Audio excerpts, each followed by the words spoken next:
Social media noise from all the girls and boys. It's Rhyme and Reason 862. Here's your rhyme and reason. Oh, yeah. Hey there, Tony here. And yeah, it is mostly just social media noise and not actual conversation.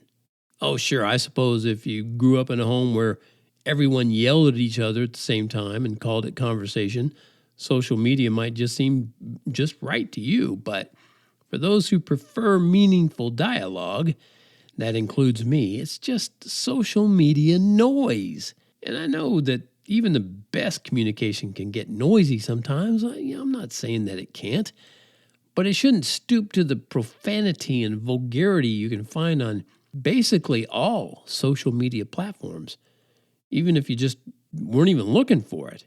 I talked about this same thing over 10 years ago, and I made some points there that are truer now than ever. I said this: the trouble that I see with online social media tools is they too often become a soapbox, a bully pulpit, a digital megaphone, and the message too often becomes argumentative and pointless, and in the long run, directionless.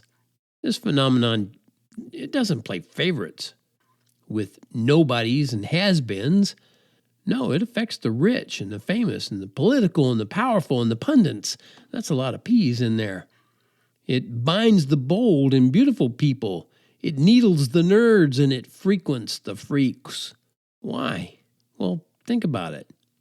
Isn't it more fun to sit at your computer, like I am now, recording this episode for you, or hang out with your smartphone or tablet and just say whatever you want without having to listen to someone butt in with their rant or their rave? I mean, come on. Who wants to actually listen anymore? If people really wanted to listen, they might use their phones to talk with other people. Instead, they text and play games and watch videos. But I got away from the point. Let me get back to the point. Social media noise happens because people prefer to talk, or in many cases, that should be rant. But either way, the sound of their own voice is much more appealing than listening to others. Of course, it's difficult to listen to others when they regurgitate the party line, or they insist the world is flat, or that vaccines are for your health. Anyway, I've never preferred media over actual person-to-person interaction. And by interaction, I mean where everyone involved gets to speak and listen and learn. I love media as much as the next person. Maybe more than most. In fact, I use some form of media every day. But the real social part, that's mostly gone now. Yeah, that part we used to call visiting with friends. I know a FaceTime call can give you some, FaceTime, but it ain't the same. It's not the same as breaking bread or slicing grass-fed beef these days with someone in person. There's just no digital substitution for that. Okay, I need to get some work done, but I wanted to share this song with you just from way back in the past. You'll hear the younger Tony Funderburk singing, You Ain't Got Nothing Over Me. Oh, I don't know why you have to give me all those funny looks. I ain't no rapper, but you ain't no girl from Sunny Looks. If looks could kill, I'd need a will, but you ain't got nothing over me. You missed the point when you say I don't know anything. You're just upset cause you never got a diamond ring. I told you so, and now you know you ain't got nothing over me. You like to brag about your little German sports car. Well, I'll take my Mustang and I don't care what the odds are. Go on and just and eat my dust. You ain't got nothing over me.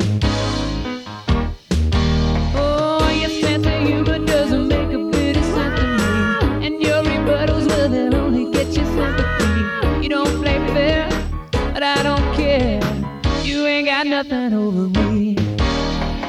You got a problem with your social and emotional. You think you read me, but your literate ain't functional. And you're no sage, so act your age, yeah. You ain't got nothing over me.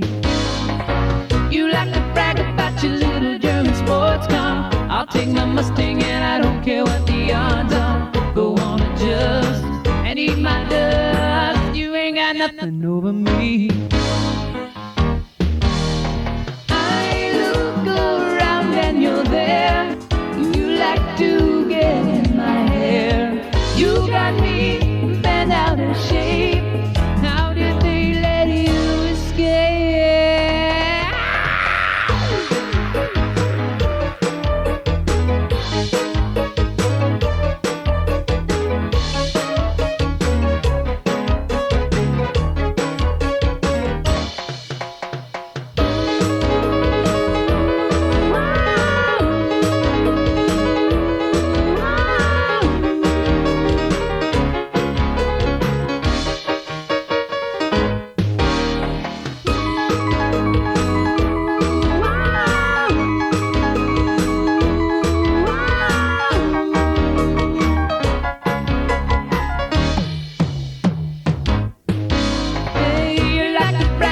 Your little German sports car. I'll take my Mustang and I don't care what the odds are. Go on and just and eat my dust. You ain't got nothing over me. Yeah, you like to brag about that little German sports car. I'll take my Mustang and I don't care what the odds are. Go on and just and eat my dust. You ain't got nothing over me. You ain't got nothing over me. You ain't got nothing over me. You ain't got nothing over me. You ain't got nothing over me. You ain't got nothing over me. You ain't got nothing over me. Yeah, nothing over me. I like that section in there. Says your sense of humor doesn't make a bit of sense to me. And your rebuttals, well, they'll only get you sympathy. You don't play fair, but I don't care. You ain't got nothing over me. You got a problem with your social and emotional. You think you read me, but your literate ain't functional. And you're no sage, so act your age. You ain't got nothing over me.